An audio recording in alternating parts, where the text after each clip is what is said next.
Bonjour à tous et bienvenue sur la chaîne Mémoire de guerre. Je vous présente aujourd'hui un nouveau parcours d'un soldat au travers de son Solbourg qui nous mènera cette fois jusqu'en Finlande. Auguste Pomorin est né le 19 novembre 1921 à Beerenwinkel en Prusse orientale. Il exerce alors la profession de boulanger lorsqu'il est appelé à servir dans la Wehrmacht, à peine âgé de 20 ans.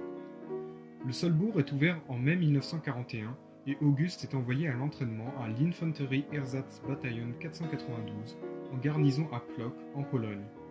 Fraîchement équipé et armé d'un 98K, il passe ensuite dans son unité d'active, probablement vers août 1941, l'Infanterie Regiment 392.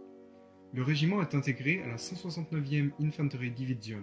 Celle-ci, après une période d'occupation en France, après la campagne du printemps 1940, est envoyée en Finlande en juin 1941. La 169e est groupée avec la division SS Nord et la 6e division finlandaise, qui ensemble prennent part à l'offensive allemande sur la mer Blanche. Après d'âpres combats durant l'automne, les Allemands sont installés à Salla, en Finlande, à la frontière soviétique, reprenant ainsi les territoires perdus au traité de Moscou. Les troupes d'Ivan ont en effet été repoussées, non sans résistance, jusqu'aux frontières d'avant-guerre après leur offensive de la guerre d'hiver, qui se solda d'ailleurs par l'échec que l'on connaît. Les Finlandais se sont donc alliés aux Allemands pour protéger leur territoire, et plus par opposition aux Soviétiques que par attachement aux Germains. L'alliance est donc purement militaire. Le front arctique est assez stable, et les effectifs relativement peu nombreux en comparaison de ceux engagés dans l'opération Barbarossa. L'un des objectifs de la Wehrmacht est la prise de Mourmansk. Ce port est primordial pour l'URSS, qui fait acheminer par ce biais le carburant et l'armement nécessaires à l'effort de guerre. On assiste dans cette partie du front à une guerre de position, ponctuée d'offensives contre des positions fortifiées et de longues tranchées enneigées. Le froid devient le pire ennemi du soldat. Il faut monter la garde dehors alors que les membres s'engourdissent, gèlent. La viande est coupée à la hache, les cadavres gèlent sur les routes, le froid empêche de dormir. En septembre 1941, alors que la division occupe la ville de Salla, Auguste Pomorin est envoyé au Kriegslazaret 521, vraisemblablement le premier hôpital militaire installé en Finlande. Évacué par les infirmiers, une note contenant des informations sur sa blessure lui est attachée au cou et il est dirigé vers les médecins de l'arrière. La raison exacte de la blessure n'est pas marquée dans son Solbourg, mais on peut légitimement penser à une blessure devant l'ennemi, car il reçoit le 1er janvier 1942 le badge des blessés en noir, la première de ses décorations. Entre-temps, le soldat obtient une permission pour rallier Lipniken en Prusse orientale, où habitent ses parents, lui laissant ainsi quelques jours de répit loin des combats.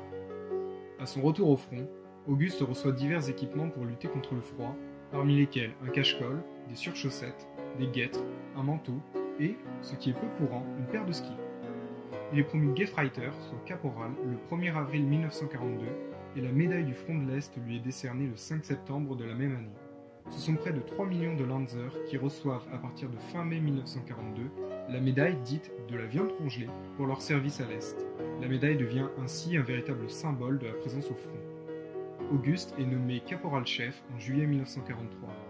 En janvier 1944, alors que la division est toujours en Finlande dans la région de Salla, l'Obergefreiter attrape la grippe et est transféré au Feldlazaret 618 Motoredzert. Ce petit hôpital de campagne est installé en pleine campagne russe, après la frontière finlandaise. Les établissements de ce type ne sont pas rares et ils sont le plus souvent temporaires, suivant l'avancée ou le recul des armées. Le 23 mars 1944, Auguste est blessé une nouvelle fois au combat et est conduit à la section chirurgicale du Kriegslazaret 521. La blessure s'avérant grave. C'est pour cette journée de combat qu'il se voit décerner la prestigieuse Croix de fer 2e classe et le badge des blessés en argent à la fin du mois.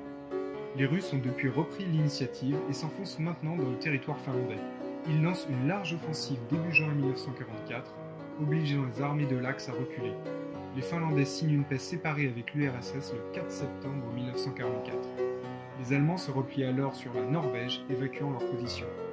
Le caporal-chef Pomorin, toujours en convalescence, est alors transféré le 22 septembre 1944 vers le territoire du Reich, aux réserves Lazaret d'Aschaffenbourg, près de Francfort.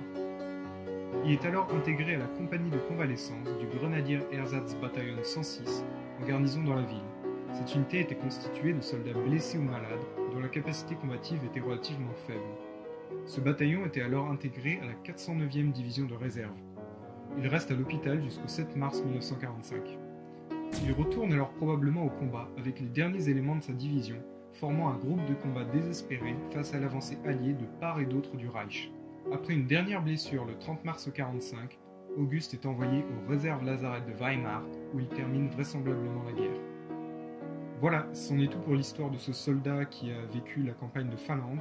J'espère que cela vous aura intéressé et ouvert les yeux sur ce front assez méconnu par rapport au front normand. Je vous dis à très vite sur Mémoire de guerre. Salut!